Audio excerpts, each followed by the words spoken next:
Le notaire Jean-Henri Séan, candidat à la présidence du parti Remè Haïti, est sceptique quant à la réalisation des élections du 9 octobre. Étant en faveur du financement domestique, il parle des nombreuses éventualités autour de cet investissement. Maître Séan s'interroge également sur la capacité logistique du Conseil électoral provisoire et du caractère honnête du prochain scrutin.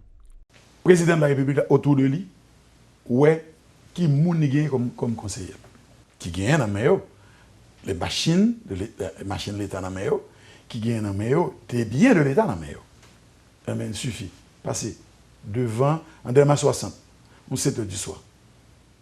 On va aller devant bureau Maris Narcisse, Mabdjouli. 5 machines palais national, avec plaque palais national. Elles se comprennent qui message vous voyez. Vous confirmez ça maintenant? Moi ouais avec ceux moi-même. Moi ouais avec eux, moi nous dans 2060, pas loin de métropole. Qui élection on va faire moi là? Qui message vous voyez bon moi même qui candidat qui pas retrouver dans l'équipe qui autour du président. Le président va te mettre tête dans la situation ça et c'est ça que fait moi-même, je ne suis jamais d'accord que vous prenez une politique qui saute dans le Sénat pour mettre comme président provisoire. C'est ça que fait moi-même demander la Cour de cassation qui gagne une habitude, une tradition de transcendance, qui gagne une tradition de rendre justice, qui gagne une tradition de rester les mêmes dans la neutralité. Parce qu'à partir du moment où on a une élection, et qu'on a un homme politique qui sortit dans une famille politique qui l'a affirmé, ouais, premier geste, ouais, tout le monde qui est autour de lui, c'est une famille politique qui l'a. Donc, en attendant, le président entendait pour débloquer 330 millions de gouttes pour un petit projet à haute intensité de main-d'œuvre dans les différents départements. Qui est-ce qui va le bailler? Qui est-ce qui va le conseiller qui va le bailler? Qui est-ce qui va l'accompagner dans le bailler? C'est exactement le qui va côté de lui. Mais le problème qui va le poser dans l'élection. Et ça fait moi-même, moi, pas qui est avec ça qu'on fait là. Ça veut dire que déjà, vous sentez que la orienté vers une famille politique. Les mêmes reproches que moi j'ai adressé à Michel Martelly, mais la même situation est là. Les mêmes causes produisant les mêmes effets, ou pas les mêmes bagages qui ne passent encore, ou pas une élection qui ne le fait, ou pas le temps de débloser après l'élection. Le projet de loi de finances 2016-2017 n'améliorera pas les conditions de vie des Haïtiens. Avec un budget de 121 milliards de gourdes et un taux de croissance de 2,2%, Haïti a raté l'objectif de développement durable en 2030. Ce sont là des révélations faites par l'économiste Kessner Farrell lors de la présentation de ce document. Le PDG du groupe Croissance ajoute aussi que les perspectives ne sont pas réjouissantes. De 122 milliards en 2015, le budget est passé à 121 milliards de gourdes en 2016, alors que la population haïtienne ne cesse d'augmenter. Voilà la première explication avancée par Kessner Farrell pour asseoir sa thèse selon laquelle les perspectives du projet de loi déposé au Parlement ne sont pas réjouissantes. Alors que la Jamaïque dispose d'un budget de 5 milliards de dollars pour une population de 3 millions et la République dominicaine gère 10 milliards pour à peu près 10 millions d'habitants, Haïti ne passe pas encore le cap des 2 milliards de dollars, regrette le PDG du groupe Croissance. Le plus désolant, selon Kessner Farrell, demeure la répartition des fonds disponibles. Plus de 60% est destiné au fonctionnement.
Le CSPN annonce prendre des mesures de restriction contre les motards circulant dans Port-au-Prince.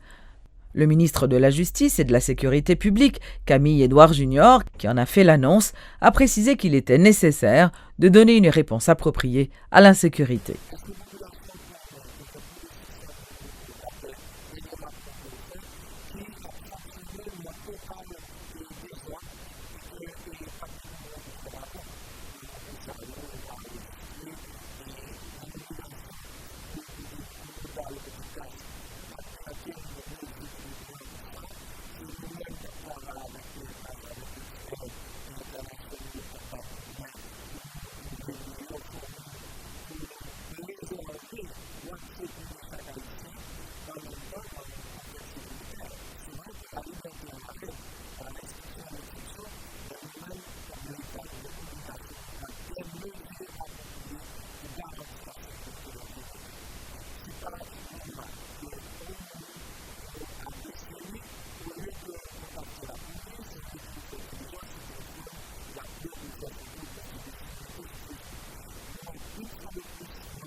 Le barreau de Port-au-Prince a lancé ce mardi la phase 4 du projet d'assistance légale aux détenus.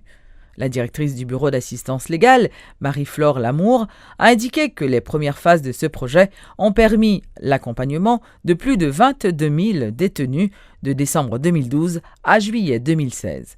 C'est un projet du ministère de la Justice financé par la MINUSTAH.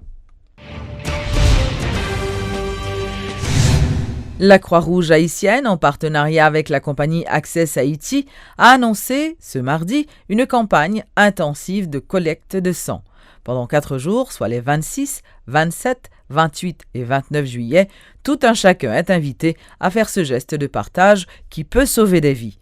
Et pour cette première journée, plusieurs personnes ont répondu à l'appel dans les différents points de vente de Access Haïti. Sheila Louis y était aussi.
Ben la vie.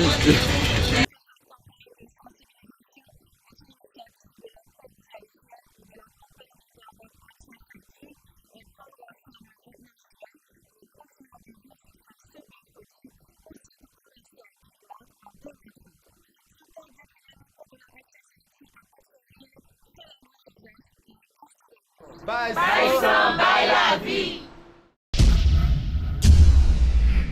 Dans le culturel, l'association Haïti Musique a procédé au lancement de la cartographie de l'industrie haïtienne de la musique ce mardi. Il s'agit d'un recensement des groupes et artistes qui sera réalisé dans 6 départements du pays avec des soutiens du Fonds international pour la diversité culturelle de l'UNESCO. Selon la vice-présidente de l'association, Milena Sandler, cette étude a pour objectif de permettre une augmentation de façon significative des investissements nationaux et internationaux au bénéfice du secteur.